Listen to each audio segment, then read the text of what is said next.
xew fële ca Iran. mu doon loo xamante ni nag quand même lu doy waar la lu metti loo xamante ni askan wi ñu ngi koy dund foofu.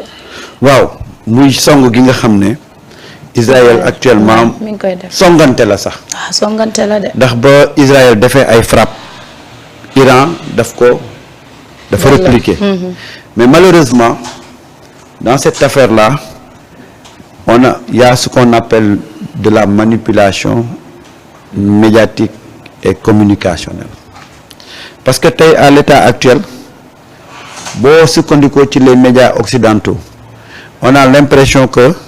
c'est Israël moom moo nekk di mener di massacrer Iran nga dem ci les médias arabes c'est le contraire donc il y a une grosse manipulation autour de ça et j'ai même entendu un responsable indien mais un politologue mu ne Israël dafa mobiliser ay tiktokers ay liveurs ay influenceurs ñoom ñoo dem envahir les réseaux sociaux pour montrer que Israël actuellement moom mooy massacrer Iran et que loolu yëpp ñuy wax ak image yu ñuy diffuser ça ne reflète pas la réalité donc aujourd'hui on a du mal à savoir exactement ce qui se passe mais boo xoolee tey guerre bi dafa lay jàngal rek ne aujourd'hui dafa am benn reconfiguration géopolitique boo xam ne moom la ñuy dessiner ci monde bi et malheureusement les arabes le monde islamique ñu ngi toog de manière impuissante du ñu agir fa lay balaa ñuy comprendre ne ci seen kaw lañ jëm fekk mu trop tard. Israël dafa ñëw nekk ci kaw Palestine mais Israël dafa xam ne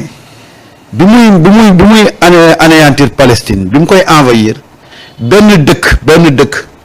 moo doon jël position radicale di soutenir Palestine muy Iran bi mu ne xaaral Iran bi mën na nekk future menace ci ñun li ñu bëgg a def ñu daal di commencer songu Iran avec la bénédiction des États-Unis parce que dans cette guerre-là États-Unis moo ko cautionné moo ko validé moo ci accompagner Israël tey ñu ngi lay wax ne les États-Unis entrent dans le jeu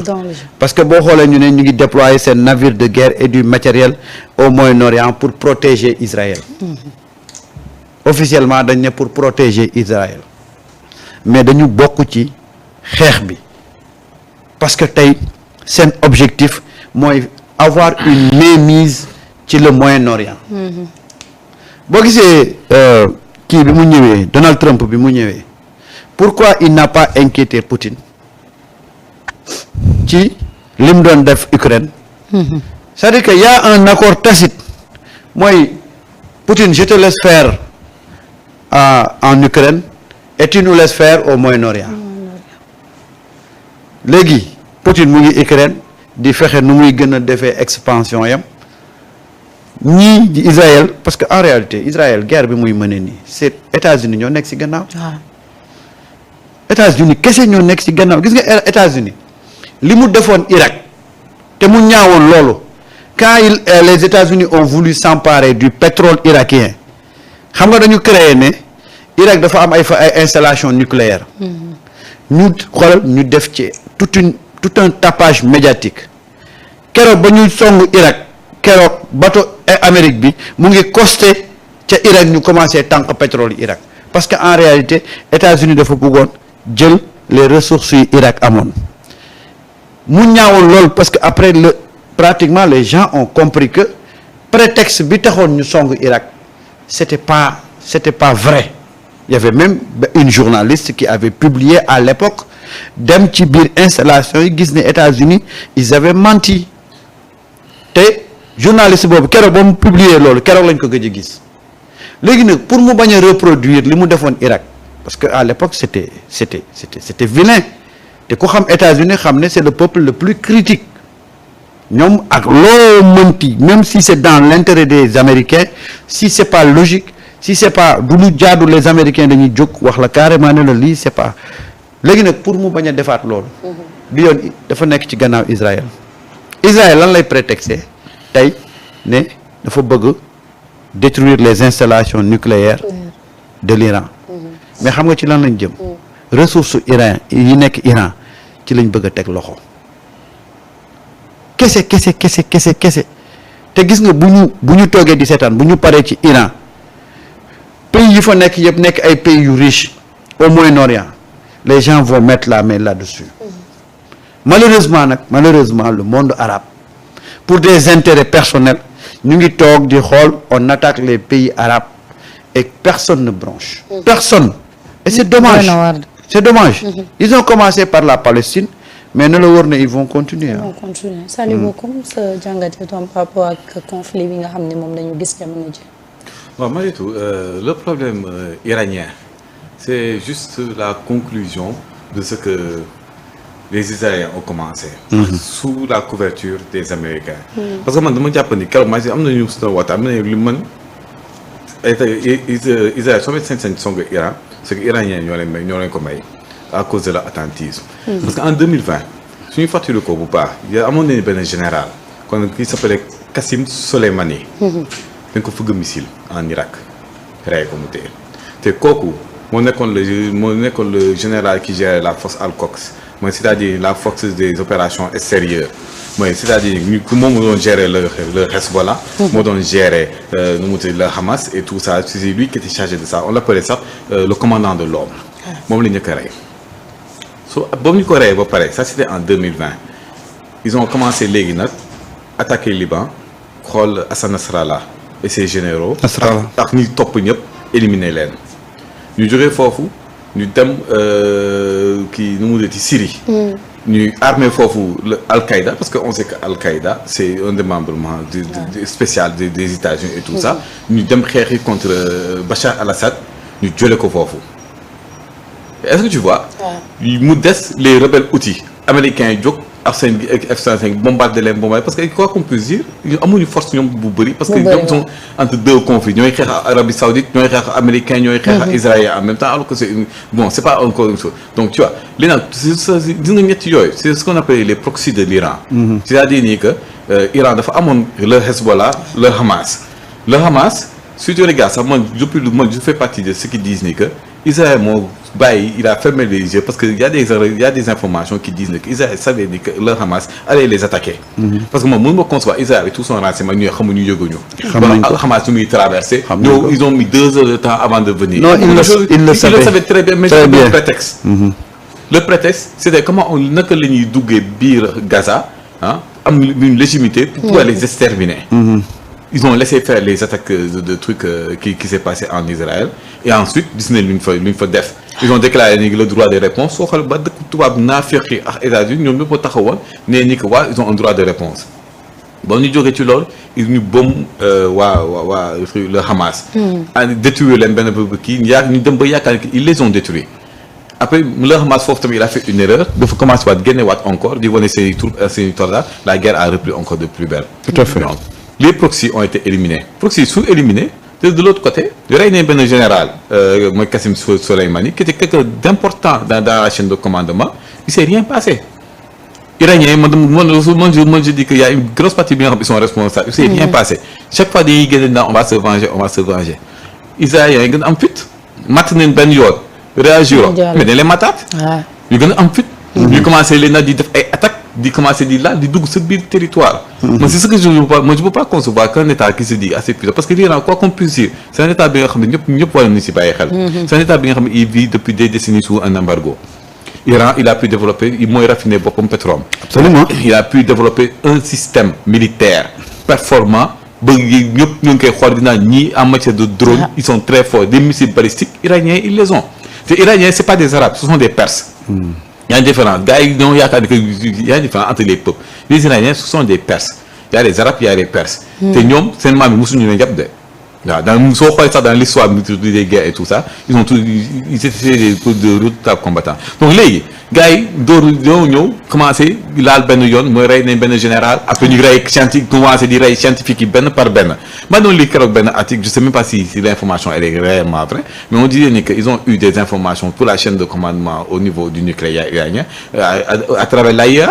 dossier ay yi nga xam ne on mettait comment gérer loolu la Israël yi récupéré pour mën a xam ngeen li ciblé ils ont tué les scientifiques il y a rien qui s'est passé de l'autre côté ils ont fait leur première attaque mooy soo xoolee ba mooy bombardement bi amoon en début d'année les trucs ont riposté te même riposte bi sax ils sont avertis avant de riposter donc actuellement ñoom ils sont dans leur logique mooy ki ñu nar a sonal dëggantaan dans cette région là parce que tous les autres états yi nekk foofu naar yi ñoom ñëpp ay tappalekat leen ay tappalekat leen ñoom ñëpp ils sont du côté américain si tu regardes bien sax tous les pays yi nga xam ne ñoo ngi entouré Iran il y a des bases militaires américaines donc les Israéliens instant bi sont dans leur logique mooy dañoo war a tas Iran comme ça moom ni ñu ko waxee y a des ressources yi nga xam ne soxla nañ ko foofu y a beaucoup de gaz y a beaucoup de pétrole te waruñu leen nangu ñuy àgg ci ñuy prétexter tamit le nucléaire waaw ne waruñu nangu que ñuy am du bombe atomique pourtant Israël a la bombe atomique te Israël jamono bi c'est l'un des états les plus dangereux au monde waaw parce que Israël nag soo xoolee bu baax lorsqu'il y a eu le coup d'état en Syrie automatiquement la partie syrienne bi nga xam ne qui couvre le plateau du Golan qui se trouve au niveau de la Syrie dañ ko dem annexé dem teg fa seen i zone xam nga parce que toute l'eau de la zone se trouve au niveau du plateau du Golan donc ñoom ils sont partis déjà récupérer foofu dem taxaw foofu ne non zone tampon de protection là parce qu'ils ont besoin des ressources là-bas c'est ce qu'ils font la bande de Gaza c'est barrière la ko le Trump wax ne lañ koy def les autres régions et tout ça là ils ont besoin de la zone le truc les rebelles outils foofu c'est un problème du canal loolu mu indi problème bi mais ñoom instant ils sont en train de se sécuriser te quand ils ont fini de se sécuriser nag ils vont commencer à s'étendre parce que ñoom d'ailleurs tout seen folie bi ñuy defee yëpp y a ce qu'on appelle le messianisme ak le sionisme te d'ailleurs ils ont une idée ni il y a ce qu'on appelle le grand Israël qui doivent reconstituer te grand Israël dafa ñëw ba Afrique de waaw et là tamit ak tuuti Afrique te soo xoolee bu baax y a une vidéo bi nga xam ne qui est sortie temps yi de Benjamin Netanyahu bu mu doon ne ni que quand il aura fini de libérer les Juifs Israël il doit aller libérer les Juifs d'Afrique Netanyahu ñu moo koy wax ce qui veut dire que ñoom instant bi seen plan ñoo ngi ci parce que loolu c'est pas Netanyahu qui l'a dit c'est Theodore Herzl te Theodore Herzl moom moo bind bu wax dox ci état Israël bi fu mu naan ñu ko war a tegee et tout ça toute la politique donc Israël jamono bi moi je pense que c'est un état prédateur mi nga xam ne ñun la Houma malheureusement 80% yi dañuy nelaw y a que quelques petits états yi nga xam ne ñoo ngi ciy xeex te même temps ces petits états ça yi si gën a am taxawaay naan un bi nga xam ne l'Afrique du Sud c'est même pas un état musulman waaw c'est moom dafa parce que moom ce sont les droits humains ñoom Algérie Sénégal il est entre deux pieds personne ne sait fu muy dans sur quel pied parce que la coalition bi nga xam ne auquel on appartient moo ngi xeex de l'autre côté tu vois que les entreprises israéliennes pullulent au Sénégal donc il y a un problème bi nga xam ne nii il faut tamit ñu taxaw parce que lii su nekkoon beneen dëkk à part Israël instant bi c'est embargo wala ñëpp jógandoo ne dem bombarder ji tout à fait mais y a combien dans l'histoire y a combien de pays bi nga xam ne ne fekk ay embargo Russie bi la moo tax instant bi nii on l'a mis dans un goulot d'étranglement Russie xeexu ak Ukraine la Russie se bat contre l'Europe ak les Américains parce que lii ñoom ñëpp ñoo ngi livré ay armes il y a des éléments des forces spéciales qui sont là-bas il y a des trucs nu des personnes yi nga xam ne ñoo ngi foofu di leen entraîner donc la Russie est dans un goulot d'état mais nag conflit bi man j'attends un acteur majeur pour xool qu'est-ce qui va se passer mooy la Chine parce que Chine depuis loolu moo ngi toog di seetaan waxu ci dara waaw foofu nag la ñu mën a xool parce que gars yi instant bi dans l'échiquier mondial gars yi suñuy paree ci Iran Russie xoj nañ ko Inde ce sont des traites ñun kenn xamul fan lañ bokk waaw les Indiens moom kenn xamuñu fu ñu bokk waaw Pakistan ils n'ont pas trop de force donc suñu paree ñoom ñëpp parce que Trump l'a dit à son début l'ennemi c'est la Chine te pour pouvoir attaquer la Chine il faut d'abord qu'il règle ses alliés te ci politique boobu lay nekk te ku nekk dafa am intérêt l'Ukraine instant bi mooy def la guerre au niveau de la Russie Israël moo ngi lijjanti Iran suñu paree ci Pakistan temps yi Inde ak Pakistan suñu pare dañuy dem songi ci Chine dañuy dem te Chine ils vont passer par le problème de Taïwan c'est sûr et certain parce que la Chine à un moment donné tamit mënu toog di seetaan ay bases militaires di ñëw di tiim son territoire du ko si te américains ils vont partir vers cela donc bon on va dans un monde bi nga xam ne moom xeex bi moom dina gën a métti te man avant pour finir j'ai pris beaucoup de temps man bon su ma xoolee conflit bi man damay tiit xam nga tiituma pour ñun ñeede mais pour ñun nga xam ne benn pétard sax mënuñu ko defar maytu ñun pétard mënuñu ko defar pétard Chine lay jógee mais man may xool man je vois est-ce que Sénégal mooy xalaat loolu ñun pétard mënuñu ko defar